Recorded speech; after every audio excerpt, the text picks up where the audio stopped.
Hi everyone, welcome back to my Tressa Makeover Artistic channel. First of all, உங்க எல்லாருக்கிட்டையுமே ரொம்ப sorry சொல்லிக்கிறேன் because ரொம்ப நாளுக்கு அப்புறமா தான் இந்த வீடியோ வந்து பார்த்தீங்கன்னா எடுக்க ஸ்டார்ட் பண்ணியிருக்கேன். கொஞ்சம் வந்து ஒர்க் பிஸி தாங்க, வேற ஒண்ணுமே கிடையாது. ஸோ அந்த சேனல்ல கொஞ்சம் பிஸியா இருந்தேன் அப்படிங்கிறதுனால நான் இந்த சைடு வந்து கொஞ்சம் எட்டி பார்க்கல. அண்ட் நிறைய பேர் வந்து உங்களோட சப்போர்ட் கொடுத்துட்டே இருக்கீங்க. எக்ஸ்ட்ரீம்லி வந்து ரொம்ப ஹாப்பியா இருக்கேன். இது சொல்றதுக்கு வார்த்தையே இல்லை. பிகாஸ் வந்து நான் ஒரு 2-4 லாங் வீடியோஸ் தான் போட்டேன். அது இப்போ வரைக்குமே நல்ல ரீச் ஆயிட்டு இருக்கு. என்னோட ஃபர்ஸ்ட் சேனல்ல கூட இந்த அளவுக்கு எனக்கு வந்து சப்போர்ட் பண்ணல. ஸோ வளவலன்னு பேசாம இப்ப வாங்க நம்ம வீடியோக்குள்ள போலாம். அண்ட் யாராவது புதுசா உள்ள சப்ஸ்கிரைப் பண்ணாம பார்த்துட்டு இருக்கீங்கன்னா மறக்காம சப்ஸ்கிரைப் பண்ணி வச்சுக்கோங்க. உங்களுக்கான நிறைய இன்ட்ரெஸ்டிங்கான வீடியோஸ் உங்களுக்கு ரெகுலரா போஸ்ட் பண்ணிட்டு இருக்கேன். அண்ட் மறக்காம நம்ம இன்ஸ்டாகிராம் ஹேண்டில் ட்ரெஸ்ஸா மேக்கோவர் ஆர்டிஸ்ட் ஆங்கிலோ தமிழச்சி ரெண்டுமே ஃபாலோ பண்ணி. ஸோ இன்ட்ரோ கொடுத்துட்டு என்ன வீடியோ எடுக்கிறேன் அப்படிங்கறதே உங்ககிட்ட சொல்லல பாருங்க. இன்னைக்கு வந்து எப்படி காட்டன் சாரியை வந்து ரொம்ப ஈஸியா நிறைய ட்ரிக்ஸ்லாம் வச்சு காட்டலாம் அப்படிங்கறத உங்களோட ஷேர் பண்ணிக்க போறேன். ஸோ மறக்காம வந்து ஸ்கிப் பண்ணாம ஃபுல் வீடியோவும் பாருங்க. அப்பதான் உங்களுக்கு வந்து அது ஹெல்ப்ஃபுல்லா இருக்கும்.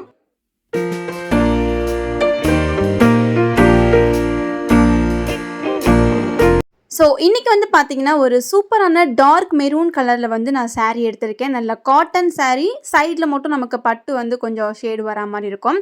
ஸோ இந்த சாரீ தான் வந்து இன்றைக்கி நான் வந்து வியர் பண்ணி காட்ட போகிறேன்.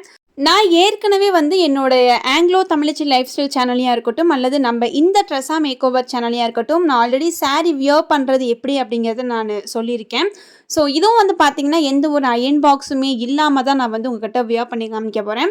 நீங்கள் வந்து இந்த வீடியோவை ஃபுல்லாக ஸ்கிப் பண்ணாமல் பாருங்கள். இது ரொம்ப நேரமாக எடுத்த வீடியோ. நான் உங்களுக்கு ஒரு 10 மினிட்ஸில் வந்து இதை ஷூட் பண்ணி எடிட் பண்ணி காமிச்சிருக்கேன். லாஸ்ட் வீடியோவில் நான் டைப் பண்ணுறது நல்ல ஒரு நாட் மாதிரி போட்டுட்டு உள்ளே டைப் பண்ணியிருப்பேன். பட் இது காட்டன் சாரீ அப்படிங்கிறதுனால இதுக்கு வந்து நம்ம டைப் பண்ணிட்டுலாம் போடணும் அப்படிங்கிறது அவசியம் இல்லை. ஏன்னா இது நம்ம உள்ளே வந்து இன்சர்ட் பண்ணிட்டாலே நல்லா ஸ்டிஃபாக போய் நின்றுக்கும். ஸோ அந்த மாதிரி நல்லா வந்து ஒரு காட்டனான கிளாத்து தான் அப்படிங்கிறதுனால நமக்கு அந்த முடிச்சுலாம் போடணும் அப்படிங்கிறது கிடையாது. ஸோ எப்பயும் சொல்கிறது தான், நமக்கு கீழே எந்த அளவுக்கு லென்த் வேணும் அப்படிங்கிறத அளவை பார்த்துட்டு நான் வந்து பார்த்திங்கன்னா சுற்றியும் வந்து சுருக்கம் இல்லாமல் இந்த மாதிரி இப்போ போட்டுட்டேன். இப்போ நம்ம வந்து இருக்கிற எக்ஸ்ட்ரா சாரீ எல்லாமே ஒரு சுற்று வந்து முன்னாடி கொண்டு வந்துக்கலாம். ஸோ இப்போ வந்து நம்ம முன்னாடி முந்தானைக்கு வந்து ப்ளீட்ஸ் எடுக்க போகிறோம். இது வந்து நான் ஆல்ரெடி எப்படி ப்ளீட்ஸ் எடுக்கலாம் அப்படிங்கிறதுலாம் நான் வந்து போட்டிருக்கேன். உங்களுக்கு வந்து செப்பரேட்டாக இந்த முன்னாடி முந்தானி எடுக்கிற ப்ளீட்ஸ் மட்டும் உங்களுக்கு ஷார்ட்ஸில் ஏதாவது வேணும்னா கேளுங்க, நான் கண்டிப்பாக வந்து ஷேர் பண்ணுறேன். நம்ம இன்ஸ்டாகிராம் ஹேண்டிலில் வந்து நான் நிறைய வந்து ப்ளீட்டிங்லாம் போட்டிருக்கேன். பார்க்காதவங்க போய் செக் அவுட் பண்ணிக்கோங்க. அல்லது இதுக்கப்புறம் வர வீடியோலையும் ஷேர் பண்ணுங்கள். நீங்கள் கேட்டிங்கன்னா நான் கண்டிப்பாக வந்து ஷார்ட்ஸ் மட்டும் நான் உங்களுக்கு எடுத்து க்ரியேட் பண்ணி போடுறேன். நீங்கள் பண்ணுற கமெண்ட்ஸில் தான் நான் வந்து பண்ணுவேன் அதை.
ஸோ இப்போ எனக்கு தேவையான அளவுக்கு அட்ஜஸ்ட் பண்ணிவிட்டு எந்த அளவுக்கு எனக்கு லென்த் வந்து தேவைப்படுதோ அந்த அளவுக்கு நான் பார்த்துட்டு இப்போ நான் வந்து பார்த்தீங்கன்னா ஜஸ்ட் அட்ஜஸ்ட் மட்டும் தான் பண்ணிக்கிறேன். முன்னாடி வந்து ப்ளீட்ஸ் வரதுக்காக அட்ஜஸ்ட் பண்ணிவிட்டு நம்ம வந்து சென்டர் ப்ளீட் தான் எடுக்க போகிறோம். நான் உங்களுக்கு இந்த சென்டர் ப்ளீட்டுக்கு இன்றைக்கி ஒரு புது ட்ரிக் வந்து கொண்டு வந்திருக்கேன். தனியாக வந்து இந்த மாதிரி காட்டன் சாரீ வந்து ஹேண்டில் பண்ண முடியாது அப்படிங்கிறவங்களுக்கு கண்டிப்பாக இந்த ட்ரிக் வந்து ரொம்ப பிடிக்கும்.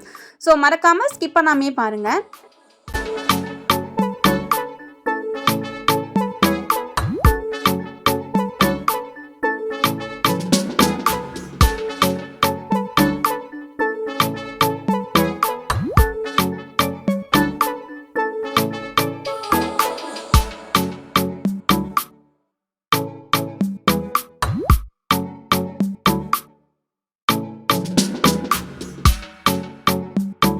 இப்போ நான் சொன்ன அந்த சென்டர் பிளேட் வந்து எப்படி எடுக்கலாம்னு பார்க்கலாம். எப்பயும் போல தான் நம்ம எடுக்க போறோம். பட் இது நம்ம எடுக்கிறது வந்து இன்னும் கொஞ்சம் ஈஸியா பண்றதுக்காக, இப்போ நம்ம எந்த சைடுல இருந்து ப்ளீட்ஸ் எடுக்க ஸ்டார்ட் பண்றோமோ, அந்த சைடுல இந்த மாரி நல்ல பெரிய ப்ளீட்டா ஃபர்ஸ்ட் வந்து எடுத்துக்கோங்க. இது நீங்க ஆல்ரெடி பார்த்துட்டீங்க அப்படின்னா மறக்காம காமெண்ட் பண்ணுங்க. பார்க்காதவங்களுக்கு இது கொஞ்சம் ஈஸியா இருக்க மாரி இருக்கும். இப்போ ஃபர்ஸ்ட் ப்ளீட் நான் பெருசா எடுத்துக்கிட்டேன். இப்போ அந்த ப்ளீட்ஸை நம்ம கீழ வரைக்கும் லைட்டா இதே மாரி நமக்கு எந்த அளவுக்கு மடிச்சிருக்கோம்னு பார்த்துட்டு, அத அப்படியே கீழ வரையும் எடுத்துட்டு, இந்த மாரி இப்போ நம்ம முன்னாடி மேலே இருக்கிற அந்த ப்ளீட்ஸை கீழே விட்டுட்டு இப்போ அடியிலேருந்து நம்ம ப்ளீட்ஸ் எடுக்க போகிறோம். ஸோ இது ரொம்ப ரொம்ப ஈஸியான ஒரு மெத்தடு. எல்லாராலையுமே ரொம்ப எவ்வளோ பெரிய மொட சாரியாக இருந்தாலுமே இதை நம்ம தனியாக சூப்பராக ஹேண்டில் பண்ணலாம். இப்போ நம்ம எப்படி மேலே ப்ளீட்ஸ் எடுப்போமோ அதே மாதிரி தலைகீழாக இங்கே வந்து ப்ளீட்ஸ் எடுக்கிறோம். நான் சொல்கிறத விட நீங்கள் பார்த்தீங்கன்னா இன்னும் நல்லா தெளிவாக புரியும்னு நினைக்கிறேன். மேலே பிடிச்சிருந்த சாரியை அப்படியே கீழே விட்டுட்டு இந்த மாதிரி நீங்கள் டர்ன் பண்ணி எடுக்கிறது தான். மறுபடியும் இங்கே ஒரு சின்ன பின் மாதிரி குத்துட்டு மறுபடியும் நம்ம எப்படி நார்மலாக வந்து ப்ளீட்ஸ் எடுப்போமோ அதே மாதிரி இப்போ கொண்டு வந்துட்டு இப்போ நீங்கள் இந்த மாதிரி நம்ம ப்ளீட்ஸ் எடுத்தது ஆல்ரெடி குத்திருக்கோம். அதனால அது அழகாக வந்து பார்த்தீங்கன்னா மடிப்பு கையோட வந்துடும். ஸோ இந்த மாதிரி மெத்தடில் வந்து உங்களுக்கு பெரிய ப்ளீட்ஸ் வேணும்னாலும் சரி அல்லது சின்ன சின்ன ப்ளீட்ஸ் நீங்கள் எடுத்துக்கிறதுனாலும் சரி உங்களால் தனியாகவே சூப்பரா வந்து நிறைய ப்ளீட்ஸ் வந்து எடுத்துக்கலாம். ரொம்பவே சூப்பரான ஒரு ட்ரிக்ஸ் இது. கண்டிப்பா நீங்க நெக்ஸ்ட் டைம் saree கட்டும்போது இந்த மாதிரி ட்ரை பண்ணி பாருங்க.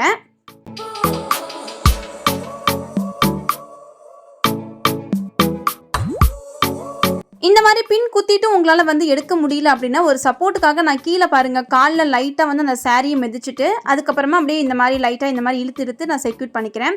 இப்படி பண்ணுறதுனால நமக்கு இன்னும் கொஞ்சம் கிரிப்பாக இருக்க மாதிரி இருக்கும். கீழே இன்னும் யாரும் பிடிச்சிருக்க மாதிரி இருக்கும். ஸோ அது இன்னும் உங்களுக்கு ஈஸியாக இருக்கும். அதனால தான் உங்களுக்கு வந்து பார்த்தீங்கன்னா மறுபடியும் வந்து இந்த மாதிரி ஃபோல்ட் பண்ணி காட்டினேன். இப்போ நான் வந்து நம்ம எப்பயும் போல் நடுவில் ப்ளீட்ஸ் எடுத்ததுக்கப்புறம் கொஞ்சம் வந்து முன்னாடி தள்ளி பின் குத்துவோம்ல அதே மாதிரி குத்திட்டு கொஞ்சமாக அட்ஜஸ்ட் பண்ணிவிட்டு நான் வந்து செக்யூர் தான் பண்ணிகிட்ருக்கேன் இப்போது.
Bye.